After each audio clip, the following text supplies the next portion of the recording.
जनक पेशे से एक बहुत अच्छी वकील थी, लेकिन कहते हैं ना, बहू कितनी भी बड़ी तोप क्यों ना हो, सास के सामने तो भीगी बिल्ली ही होती है। अरे जनक, क्या बात है? आज रोटी नहीं मिली अभी तक।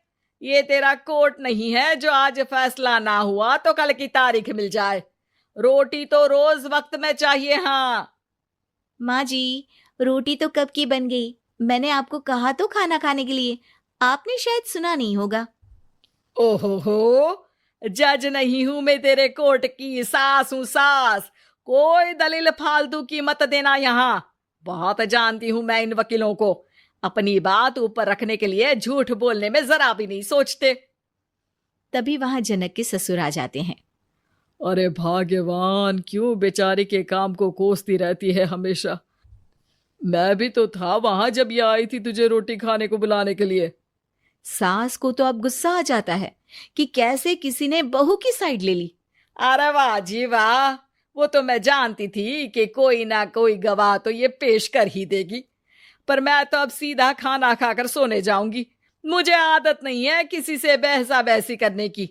पता नहीं कैसे ये वकील इतना दिमाग लगाकर खुद तो झूठ बोलते ही हैं, साथ में झूठे गवाह भी ले आते हैं। जनक को सास के ताने सुनने की अब आदत सी पड़ जाती है। एक दिन जनक वकील की ड्रेस पर काला कोट पहनकर कोर्ट के लिए निकल ही रही होती है कि अरे कहाँ चली काला कौवा बनकर? टोक दिया ना। अब कोर्ट तो वकील वाली ड्रेस पहनकर ही जाऊंगी ना। वाह भाई वाह, दामिनी तो मैंने भी देखी है। सन्नी पाजी ने ऐसा ही कोट पहना था और कहा था कि तारीख पर तारीख, तारीख पर तारीख। मतलब कि कोई बात करनी है तो बोलिए, वरना वक्त नहीं है मेरे पास खराब करने के लिए। अरे पता नहीं तुझ में क्या देखा मेरे बेटे ने, सारा दिन वकीलों वाली बहस करती है, भोली भाली सास के साथ।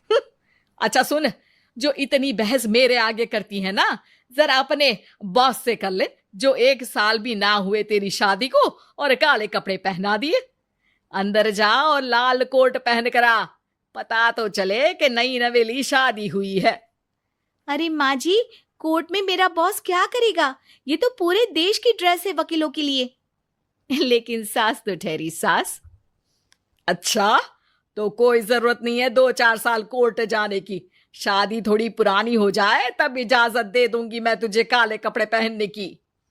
अब क्या था, मन मारकर जनक को लाल रंग का कोट पहनकर कोर्ट जाना पड़ता है। उसके जाने के बाद आहा, बढ़िया, ये पूरे देश की ड्रेस की बात करने वाली। अरे पहना दिया ना लाल कोट।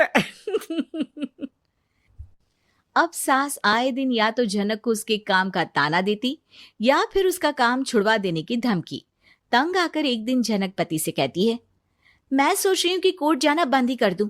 अरे क्यों यार, इतना अच्छा करियर है, क्यों छोड़ने की सोच रही हो? अरे लाल रंग का कोट पहनकर जाना पड़ता है। हर बात पर सास ताना देती है कि वकील तेज होते हैं, सवाल जवाब करते हैं, झूठी दलीलें देते हैं। अरे तो ठीक है ना, वो जो कहती है अपनी समझ से कहती है, लेकिन तुमको तो पता है ना कि सच्चाई क्या है। जनक को पति की बात से हौसला मिलता है कि तभी घर पर कुछ लोग आ जाते हैं। अरे आइए आइए पंच साहब, कैसे आना हुआ? अरे भाई साहब, सुना है कि आपकी बहू वकील है। तभी वहां सास आ जाती है। हाँ है तो, लेकिन क्या हुआ? फिर कहीं बहस कराई क्या? अरे हम तो खुद दुखी है उसके व्यवहार से। अरे भाभी जी, आपको तो पूरा मोहल्ला जानता है कि आप कितना बोलती है। फिर हम यहाँ बहू रानी की कोई शिकायत नहीं, बल्कि अपनी परेशानी लेकर आए हैं। ससुर जी खुश हो जाते हैं। हाँ हाँ, मैं भी बहू को बुलाता हूँ। जनक वहां आती है, सबको नमस्ते करके बैठ जाती है। बहू रानी, हमारे गांव में बड़ी मुसीबत आ गई है। अब तो पूरे गांव की जिम्मेदारी मानो तुम्हारे कंधों पर है। अरे ना ना, इससे तो घर की जिम्मेदारी पूरी नहीं होती, ये गांव की जिम्मेदारी क्या लेगी? भाभी जी, आप चुप हो जाओ। यहाँ पढ़े लिखे लोगों की बात हो रही है। आप जाओ, जरा रसोई से सबके लिए चाय लेकर आओ। अब मैं कॉफी लूंगी। हाँ हाँ, वकील साहिबा के लिए कॉफी। सास सर पैर सब पटक कर वहां से निकल जाती है। बहू, गांव में पानी नहीं आ रहा है। पड़ोसी राज्य ने हमारा पानी रोक रखा है। इसका मामला तो बड़े कोर्ट में चलेगा पंच जी, लेकिन ऐसा क्यों? वो राज्य हम लोगों से पानी के पैसे मांग रहा है। अब आधे गांव में पानी की सप्लाई खत्म हो गई है बहुरानी। अच्छा पंच साहब, बात गांव की है तो मैं जरूर केस लड़ूंगी। यहाँ एक बार फिर सास की एंट्री हो जाती है। अरे वाह जी वाह, ये काम करवा लो आप हमारी बहू से, बहुत अच्छा करती है। मैं हूं सीधी सादी सास। इस लड़की ने कैसे लड़ लड़ कर मुझे साइड कर रखा है, ये तो अब आपको पता चल ही जाएगा। अरे भाभी जी, आपकी आवाज तो पूरे गांव को सुनाई पड़ती है जब आप बहू रानी को सुंदर वचन सुना रही होती हैं। अरे वकील बहू मिली है, फक्र करो फक्र। हाँ जी हाँ, सारी फकर तो हम लोग ही करें। खैर, अब जो केस लड़ेगी और पानी गांव में आ जाता है तो पंच साहब लिख कर देना होगा कि हैंड पाइप में सबसे पहले मेरी बाल्टी और घड़ा भरेगा।